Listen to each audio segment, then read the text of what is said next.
ಬೆಳಗ್ಗೆ ಎದ್ದು ಕನ್ನಡಿ ನೋಡ್ಕೊಂಡು ಸೀದಾ ಸ್ನಾನಕ್ಕೆ ಹೋಗಿ ಫ್ರೆಶ್ ಅಪ್ ಆಗೊಂಡು ಆಚೆ ಬಂದೆ. ಆಚೆ ಬಂದಾದ್ಮೇಲೆ ಸೀದಾ ರೆಡಿಯಾಗಿ ಲಿಫ್ಟ್ ಒಳಗಡೆ ಹೋಗ್ಬಿಟ್ಟು ಕಾಲೇಜ್ಗೆ ಹೋಗೋಣ ಅಂತ ನಿಂತ್ಕೊಂಡೆ. ಹಂಗೆ ಒಂದು ಫೋರ್ಸ್ ಹುಡ್ಕೊಂಡು ಲಿಫ್ಟಿಂದ ಇಳಿದೆ. ಹೋಗ್ಬೇಕಾದ್ರೆ ಸಾಕು, ನಮ್ಮಮ್ಮ ಕಾಲೇಜ್ಗೆ ಹೋಗ್ಬೇಕಾದ್ರೆ ಹಾಲು ತಗೊಂಬಂತವ್ರೆ. ಆಯ್ತು ಸರಿ ಅಂದ್ಬಿಟ್ಟು ತಗೊಂಬಂದು ಕೊಟ್ಟೆ.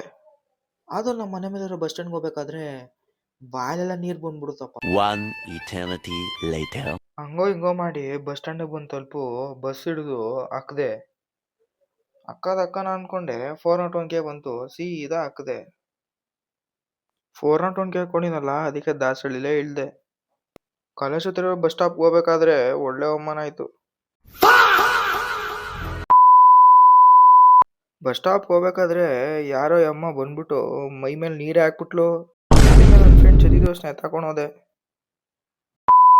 ಕಾಲೇಜ್ ಬಿಟ್ಟಾಗ ನಾನು ಕ್ವಶನ್ ಕೇಳ್ದಾಗ ನನ್ನ ಮಚ್ಚ ಮಾತ್ರ ಸಕ್ಕತ್ತಾಗಿ ಆನ್ಸರ್ ಕೊಟ್ಟ. ನೋಡ್ರಿ ಒಂದ್ಸತಿ ಏನಂತ ಆನ್ಸರ್ ಮಾಡವನೆ. What is mean by accounts? ನಮ್ಮ ಮನ್ಸು ನಮ್ಗೆ ಒಳ್ಳೇದ್ ಮಾಡಿದ್ರೆ ದೇವರು. ಅಕೌಂಟ್ಸ್ ಎಲ್ಲ ಯಾಕೆ? ಹಾಯ್ ಗೈಸ್, ನನ್ನ ಫ್ರೆಂಡ್ ಇವನು ಮನೀಶ್ ಅಂತ. ಇವ್ರು ಹೊಸ ಯೂಟ್ಯೂಬ್ ಚಾನಲ್ ಓಪನ್ ಮಾಡವನೆ. ದಯವಿಟ್ಟು ಎಲ್ಲರೂ ಸಪೋರ್ಟ್ ಮಾಡಿ, ಲೈಕ್ ಮಾಡಿ, ಶೇರ್ ಮಾಡಿ, ಕಮೆಂಟ್ ಮಾಡಿ. Thank you guys. ಜೈ ಕನ್ನಡಿಗ, ಜೈ ಕರ್ನಾಟಕ ಮಾತೆ.